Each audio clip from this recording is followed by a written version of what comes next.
Hello, this is Valerie Aiello, and you're listening to Idea Diary. Thanks for coming back to my office and hanging out.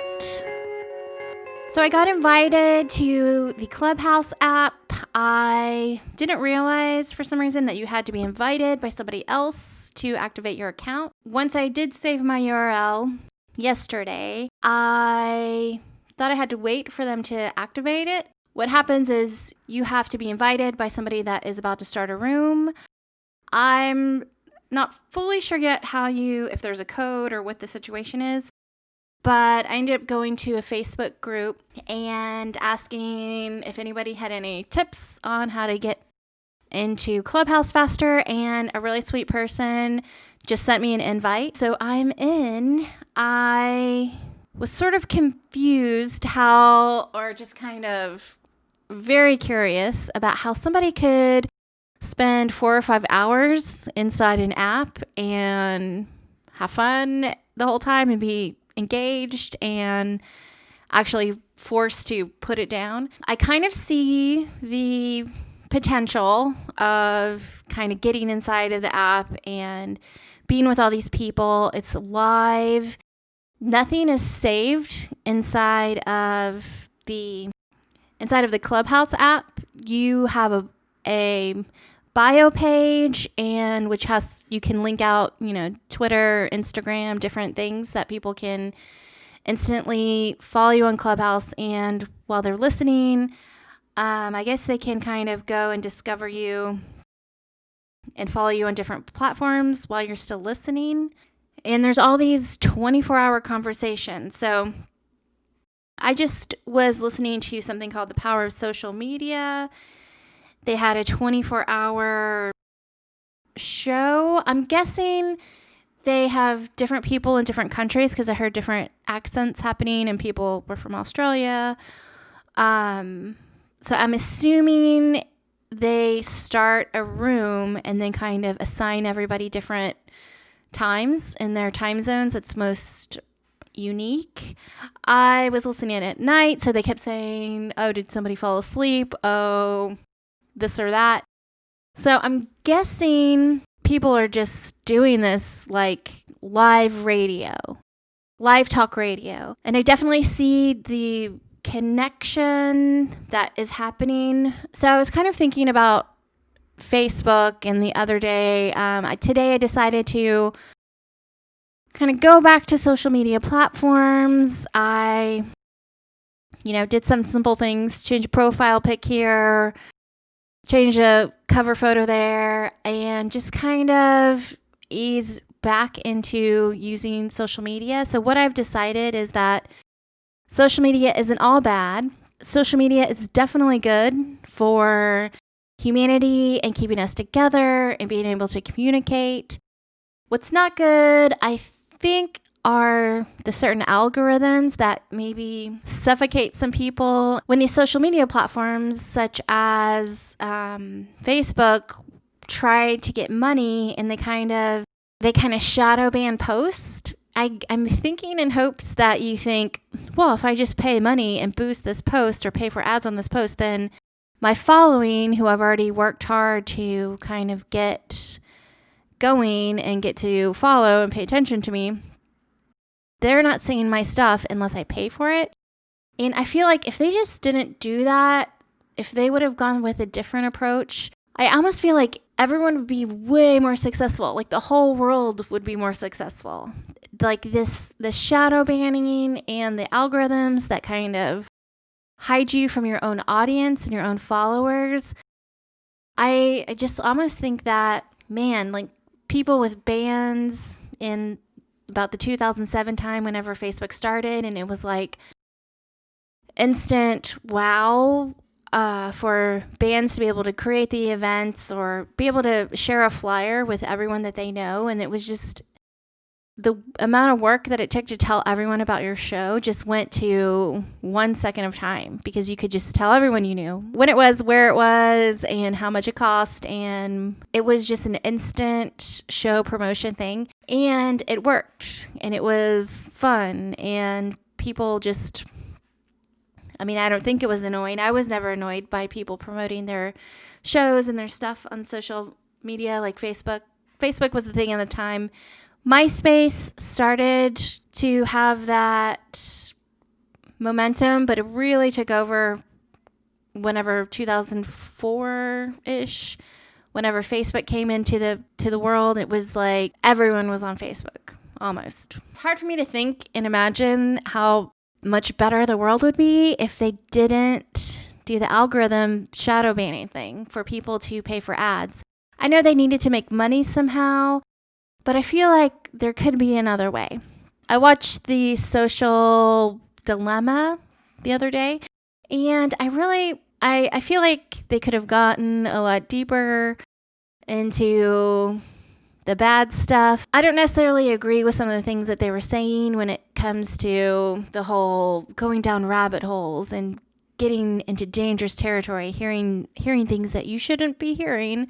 I didn't really like that kind of angle they had when it came to what's bad about social media. You know, obviously they did definitely focus on the algorithm thing where they're trying to get your attention and trying to bait you into using their platforms more and more and more to make money. The one thing that I got out of The Social Dilemma was that I can't remember who said it, but it was towards the end of the movie when they said a tree is worth a lot more money if you cut it down and build something out of it rather than just letting it be a tree. Or a whale is worth more money if you kill it and you use it for, you know, all the things that whale can be made into products. That's how social media platforms were kind of looking at humans, where they might be destroying their attention spans and what value comes into their life and getting them addicted.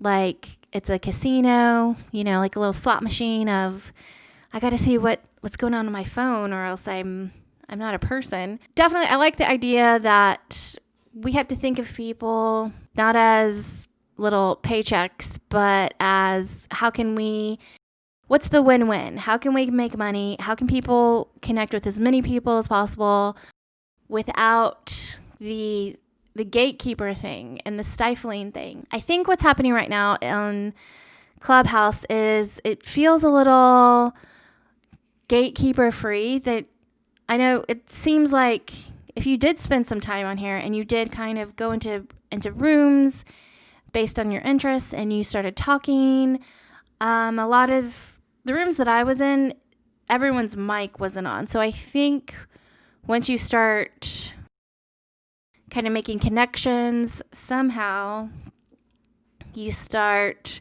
being invited to rooms where your microphone's on. I literally just turned this on maybe an hour ago, and I started listening to weird stuff. I'm going to live on the show start a room inside Clubhouse, and it says add a topic. I'm going to put live podcast show, and I'm just going to put call in. So I'm setting the topic. I'm leaving it completely open.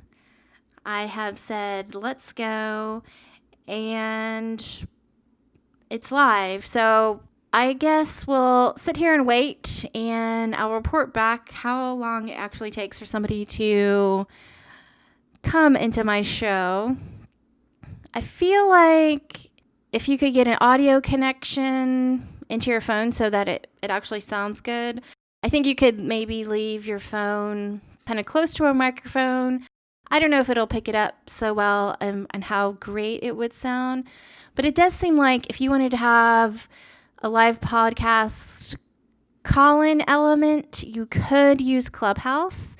And, you know, once you just figure out the sound quality and how you can make it sound as good as possible, it could be a really cool tool to where, you know, it might make it easier. Obviously, they would have to have the Clubhouse app, but it could be, you know, less commitment than having somebody call in, having random people call in on a Zoom or Skype or something similar to that. Definitely seems like a pretty interesting live radio show of any topic that you could probably think of. And if you spend some time in there and you make some friends that are into similar things, it does seem like you can make a kind of group live show. And it just seems wide open to where anything could happen, which is, I feel like the beginnings of a lot of social media platforms are always kind of the most fun because it's just wild. They're not holding anybody back. And that's when they can really see what's possible, what's not working, how they could fix things and make things, run smoother. Now that I'm in Clubhouse and now that I've spent some time listening to some rooms, I definitely see the potential and it does seem valuable. I mean, depending on what you're listening to. So let's say there was a room of people talking about ghost stories or something like that. I could definitely see how, if you're really into ghost stories and you just want to talk to a room full of strangers or listen into a room full of strangers that also love ghost stories, just something random as that could, keep you listening for a 4-hour thing. I'm just kind of thinking of Coast to Coast, for example. They always start at midnight. I think they would go till 4 a.m. or something crazy. It was always like a great show to listen to if you were doing a drive. I would do the long drive from like Austin to LA a lot of times, and I would love to do it at night, and I love listening to Coast on a road trip. They were also a call-in show, so they would have the interviews, and then they would just let any listener call in, and it was just kind of fun. And they would always be based on a topic kind of in that realm of supernatural weirdness.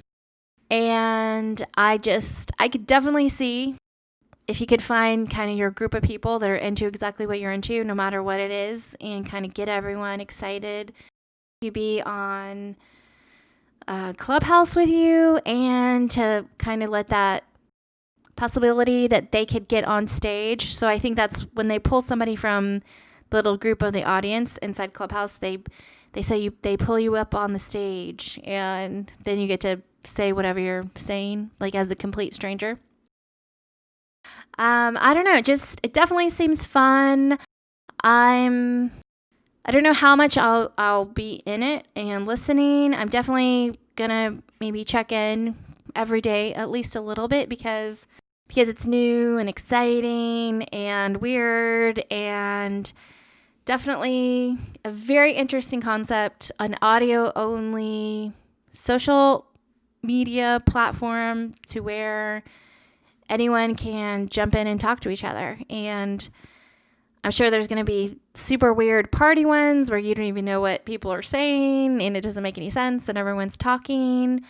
The things that I've listened to, people really haven't been talking over each other. They've been politely letting someone say something, and then someone else talks, and then maybe a little bit of stumbling over each other, but it seems like everyone kind of instantly knew, like, someone was talking, be quiet. And then the next person would start talking. It's different. It's interesting. I'm so kind of a little bit bored with Facebook, Instagram, Twitter, LinkedIn, kind of the same old. I'm ready for something new to happen because I feel like we're on the cusp of something really interesting. I think it's overall going to be pretty fun and happy, and people are going to be able to make lots of money using the internet, being themselves, just doing crazy things. I'm excited to see how this unfolds because something's happening. I can feel like the energy in the air. It's just not 100% clear how it's all going to happen, but something's happening. I hope y'all are excited and are building as much as you can every day to do whatever you want to do. I'm doing this show. It's not great, but I'm trying, and I don't know at what point you actually get good at producing and hosting and, making a podcast. It might be a year, it might be 2 years, but at some point I'm committing to every day as much as humanly possible, just trying to make it happen or just see what happens. I don't know. I'm just into testing out branding techniques, and I kind of don't mind if I'm the only one hanging out in the room, working on my skills, my podcasting skills. So I'm just here and I'm going to do it, and we will see how long it takes to actually get entertaining and to hopefully actually bring value and to hopefully have fun and make some internet friends. and have a super creative life, work life, achieving cool things, no matter how weird and random it is. Anyways, I guess that's the end of the show. I still don't know how to end the show, so I'm just going to play the music.